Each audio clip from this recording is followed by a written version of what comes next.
I love sleeping is truly the most euphemistic way of saying I can't stand being alive.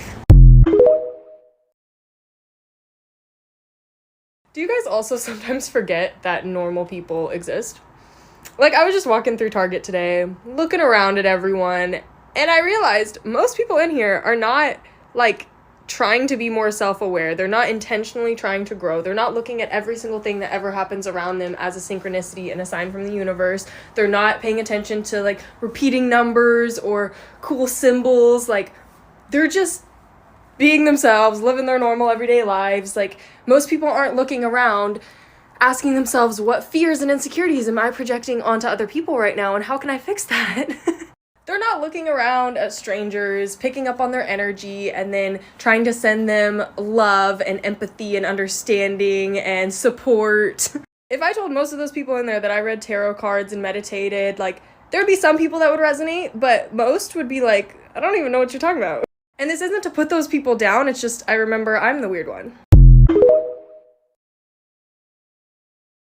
Never trust a thought you had indoors. This is a quote by Friedrich Nietzsche. With it, he reminds us that our thoughts are the product of our environment. So if you live in a small space, you will think small thoughts. If instead you go to a space where you can't even see the edge of the map, your ideas will also expand. Sometimes we think we're depressed when we actually just need to leave the house. Yeah, we get it. You're so thorough. You're so real. You don't do nothing to nobody. You're super nice. Why do people do you like that? Stop asking the why, okay? You don't have to know the reason. Obviously, you're not the problem. People just got problems. Chin up. Healing is not permanent because you can still get triggered. And sometimes healing isn't always responding positively when negative situations pop up. Sometimes healing is being someone's karma. Sometimes healing is teaching that person a lesson, reminding people how to treat you. It's not walking around being perfect and positive all the time, because sometimes the positive response for you is to get somebody together, and quickly, without hesitation, after you've assessed the situation, because we have to remember time and place. I'm learning on my healing journey as I progress further that I really don't have to be this person that always keeps it together. It's all about how I respond to certain situations. It's about actually addressing situations. See, healing for me is addressing situations because I've let so much slide my entire life.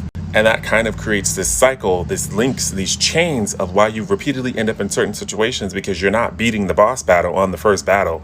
You're like, you know what? I'm just going to let this go. And then someone else comes along and does the same thing.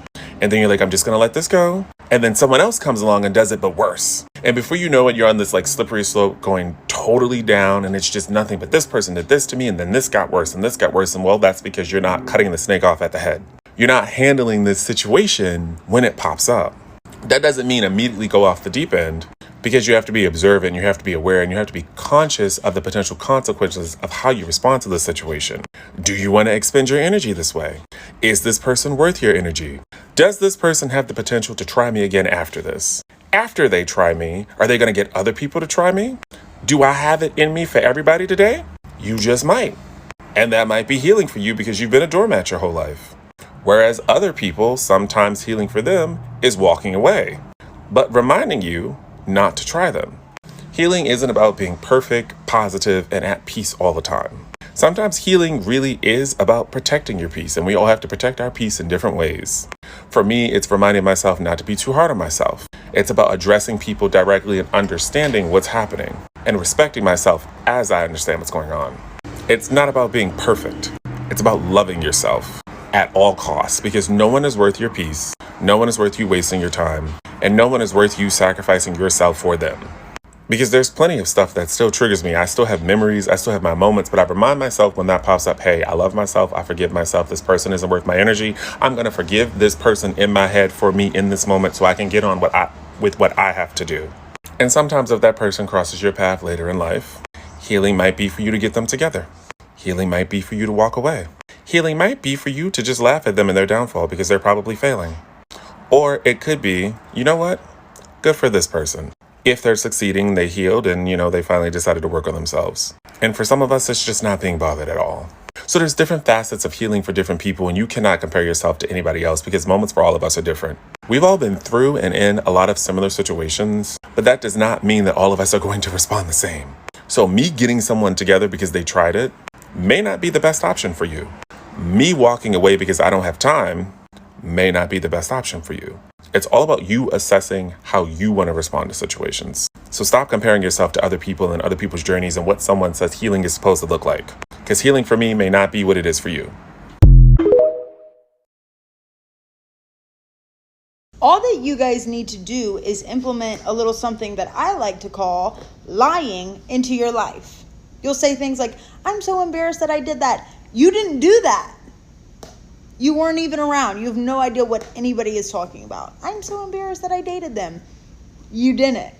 You don't even know who that person is. Who are they talking about? You've never met them before a day in your life. And I'm your witness, because I don't remember. Do you ever have to go somewhere where you genuinely feel like you're gonna have to act like a fake personality the entire time you're there? Like it could be like a work event or something.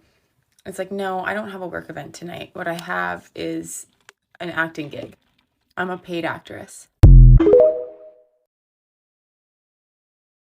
The human brain is such a marvel. It's amazing we can even like recall anything in 2023. We are consuming content nowadays at like Mach fucking 3 speed. I feel like I watched more videos last week alone than like someone born in like the 30s watched in their entire lifetime. It's like not even good content either. I'm on TikTok watching like 2 white guys podcast about like if Drake's actually a good rapper, and the bottom half of that video is like mobile gameplay footage, and you're like, well, when did we decide that was the baseline for our attention span? It's gotten really bleak. And the other thing is like we just know too many people now. Like 30 years ago the average guy knew like 9 motherfuckers, and now it's like I'm watching like stories of like someone I haven't seen since high school. I know the name of their dog, and I'm like, oh yeah, maybe that's why you had some weird dreams last night. It's because you were watching like someone's post about how their grandpa passed away, and you're like, how do I even know this person again? And you're like, oh yeah, we went on like 2 dates 4 years ago. It's a mess. The filing cabinet of our head is full. It's going to explode. And it's like, look, all I'm saying is if you walk into a room and you're like, why'd I come in here again? Don't beat yourself up and feel like you have some kind of rare brain disease. You don't. You just watched like 16 different Instagram stories in the time it took you to go to the bathroom. Got my Zoot in one hand, Prosecco in one hand. Guys, please look at the view. Please look at my view. That's the view we're working with. Beautiful sunset. The wedding's over there. I'm over here because I'm smoking a Zoot and I don't really like socializing. Yeah. This is probably the happiest part of my day. So big up my sister and my G Cheyenne for marrying her, innit?